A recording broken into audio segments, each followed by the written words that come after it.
every filmmaker has at least once gone through that typical client that is going to ask for a shooting and it's going to tell you, we want this to look like a movie. We want this to feel premium. We want to elevate the brand.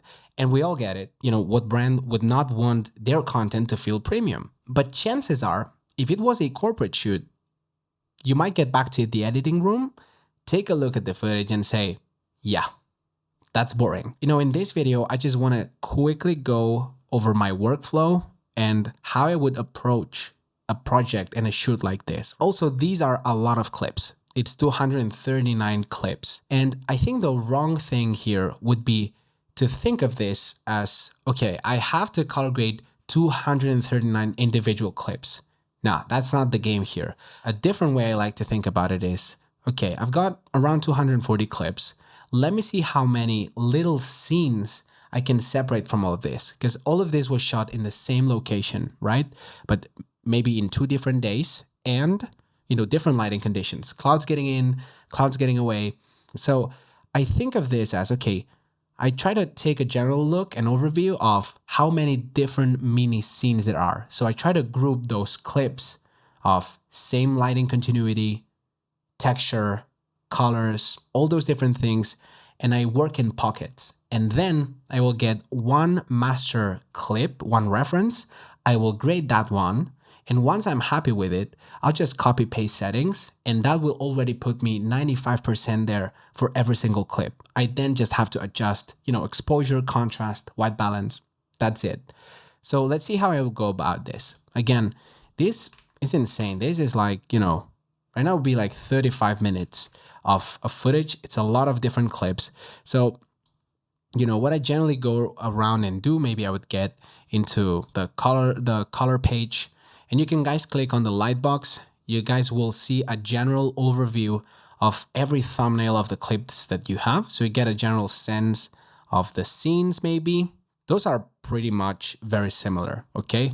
But I know I shot a lot of them here that have the same kind of sky and lighting continuity, and then I change subjects. So I'll try to go and work in those, right? So I'll then go and pick, let's say, one wide shot. It's usually for me that I think kind of gets all the colors, the lighting and everything. This would be a good one. Honestly, last one is a good representation for me.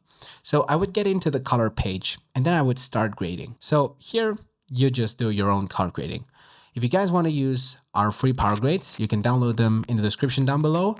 It's typically what I use to get myself started. In just one click, I get all the node tree and I can already preview how that will look. I'll just click the mouse wheel button. Boom, it already builds the whole node tree. It's of course not done, but it's already saving me so much time. And I'll deactivate exposure, white balance, contrast, and that's pretty much it. And even saturation. This is log. This is Rec 709. Most of us would just leave it there. But if you guys add a little bit more, let's just add a print stack. Let's just add a Fujifilm print look. Boom, that's what's going to get you. Of course, it's a bit unsaturated. Just by doing this, what I'll go here and do is, fix exposure, fix white balance, fix contrast, add saturation. Then we can get into texture.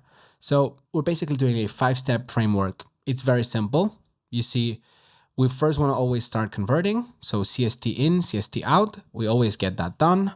And now we'll go into balancing. So for exposure, let's activate this. Let's actually reset it here.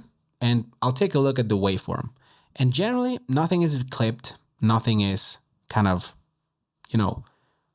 clipping in the highlights or shadows. But I think I just want to get a little bit more separation. I think exposure will be pretty all right. I'll just lower it down a tiny bit. And something I really like doing generally is, bringing down the specular and the highlights a little bit just to preserve a little bit more. I don't go over the top. This is the change we're making here.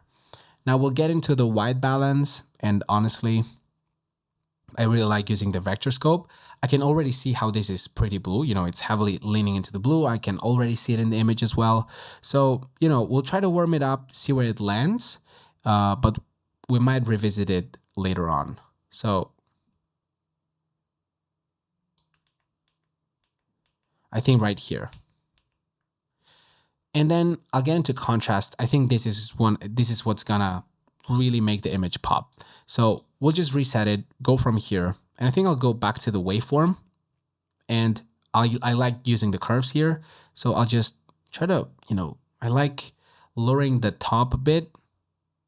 And now I'll do a little bit of an S curve, not too much. I'll separate the highlights and I'll try to lower the shadows. I'm trying to take a look at, the waveform, not clipping the blacks too much, but really ensuring we're getting more separation in here. So, something like this to me looks kind of nice. It already adds so much character and depth to it. And then we might add a little bit of saturation. I just activate it. Again, this is just using, HSV mode. If you're using the free PowerGrade, you'll get that already in there, so don't even worry about it. Instead of using the saturation slider, I'm just using the green channel in the gain of, gain, gamma, or lift, depending on where I want to add saturation. So I think for this particular place, I think that looks nice. This is just a little bit of saturation. You can see it adds quite a lot of density to it without really bloating everything with saturation. It's already gone such a long way, just a Rec 709 and then adding that little bit of sauce into it, right? So it already makes it feel way better. Now I would typically go add maybe a little bit of film grain. I find it really helps in making it feel less digital, right? So I typically use, DaVinci Resolve film grain. I generally like going into the 35 millimeter, 200T. It's barely unnoticeable. You can actually see, maybe if you take a look into it. I usually go full opacity so I can really see what I'm working with. Boom, now I can actually see it. And then if I feel it is too much, I'll take a look in full screen. I think it's actually quite nice. This is before and this is with the film grain. And I might just, blend it down slightly. So around 0.7, I think that looks amazing. And, this is pretty much what I would do. Honestly, I'm not really gonna get into too much of glow and halation. I think I'm more interested in making kind of a local adjustment. So I might get into the power windows and I'll typically work with ovals. Honestly, I'll try to make it quite big. You can even tap on Shift H. This will, set you in mask mode and, you can really feather it out. And I'll try to, make this and actually aim this to where the subject usually is. Right here, you can see it's going to be in here throughout the whole video pretty much. Yes, okay. And, typically what I will go ahead and do here, I'll get out of mask mode and I'll go into HDR wheels and I typically, right here, lift the shadows slightly. So I'll also get my waveform and I'll try not to go too much. So just ever so slightly. And I might even, reduce the contrast down here. But, just a little bit, it softens up the image. And I feel it makes it, feel less like digital as well. And I might right click on this even, and I might go into add node and we'll add an outside. This effectively what we'll do is it's actually gonna take this power window, call it power window 1, and this will call power window 1 outside. And it's gonna be doing the same thing, right? But it's gonna be applying the same power window, but actually on the outside. So the cool thing about this is I don't have to duplicate, the power window or the mask, and I can just now work on something else.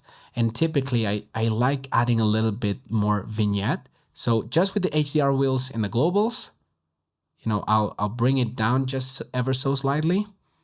I'll take a look at how that is. And because we've got it feathered out by so much, it's very subtle, and it's very well spread. But you can see how this really helps the eye get into the center of the action, which is what's happening, right here.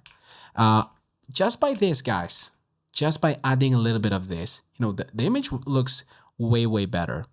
Lastly, I'll just rename this film grain, and just lastly, I might try with some, let's say glow, maybe glow or halation. Let's see what glow does. It just adds that little bit of pop here. You can really go and try to see what is going on. You can see the source regions right here and everywhere what it is applying. And, if you need to, you can, of course, really make the threshold like that. But, I find going just a little bit is going to be enough. And even you can, blend it down if you want. I think to me that looks fantastic. And that's pretty much it. Once I got that clip, what I would go ahead and do is I would grab all those different clips, right click, apply grade. We'll replace them. And already you have everything applied here. You can already see how the glow is too much. So this is going to be changing.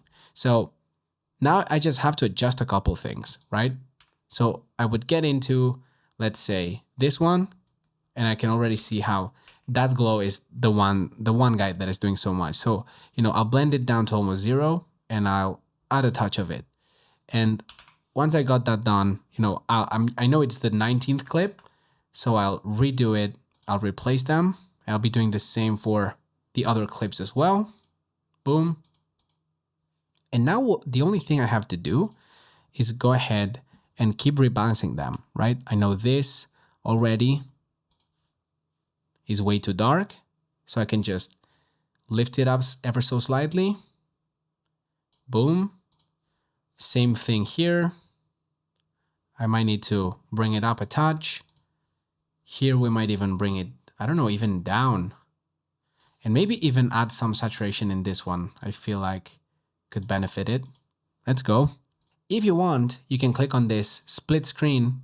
And if you set this up to click on neighbor clips, I'll hide those clips right now. I can just swap between them with up and down arrows. You can actually take a look into if the content is being consistent in terms of color. You can already see how these shots are matching really nicely. And, if one doesn't really match, you just need to get into it and change it ever so slightly. Okay, so this scene would pretty much be finished already. And now just to show you how this can be applied to somewhere else, if you actually wanted to, grab, say, this still and use it for another project or another section of the video, I can just go into, say this folder. I can just, right click on the image and we'll grab the still. So I would get into this, and already if I preview this, I click on it again, I already have the same node tree, even with the film grain right now and everything. So this is the power of it. That's a good starting point. I want to lower the exposure on this, add more contrast to this. I want to really get the juice out of it. And and I think this is a pretty good spot. If I wanted to go ahead and do something better here, I would just reposition this. I would get it here. This is the difference that we are making. Just a tiny bit more contrast.